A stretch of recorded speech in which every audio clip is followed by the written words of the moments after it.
বিসমিল্লাহির রহমানির রহিম। ঘুরে ফিরে আমার দেশ, কত সুন্দর বাংলাদেশ। প্রিয় ভিউয়ার্স, কাজু বাদাম দেখেন, কাজু বাদাম এখানে একটা না, অনেক কতগুলি একাধিক কাজু বাদাম গাছ আছে।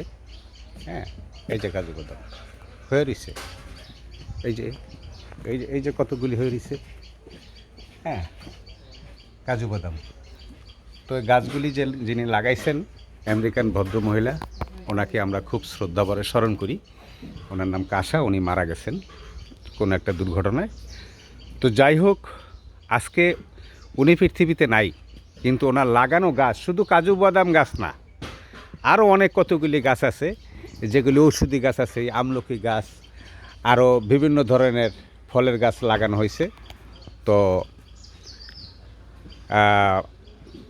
আমি বলতে চাচ্ছি, এই জিনিসটা বলতে চাচ্ছি যে আমরা যদি এই যে পাহাড়ের ভিতরে দেখেন, অন্য অন্য সাইডে শুধু চামরুল গাছ আর হলো গিয়া মেহগনি কাঠ, একাশি কাঠ, যেগুলি নাম জানি না, সেগুলিও ফরেন কান্ট্রিতে গাছ নিয়ে আসছে তো ব্যবসা করার জন্য।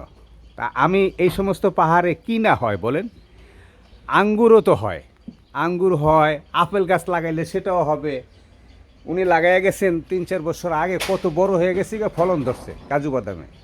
হ্যাঁ, অথচ এই পাশে দেখেন একটা গাছ, ঠিক আছে, ওই যে ওইদিকে দেখেন একাশি কাঠ, এটা হচ্ছে বাউন্ডারির বাইরে, এই যে একাশি কাঠ।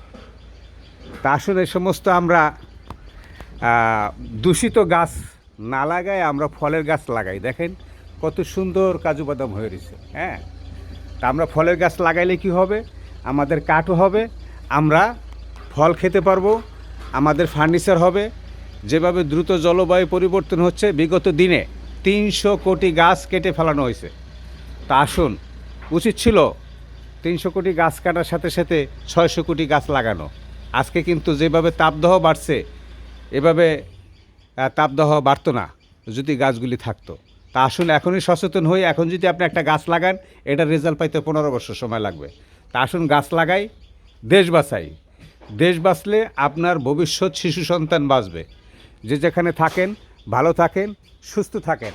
আবার যদি সুন্দর কোথাও এরকম কাজু বাদাম বা অন্য কোনো ফলের গাছ পাই, আপনাদের সামনে নিয়ে হাজির হবে।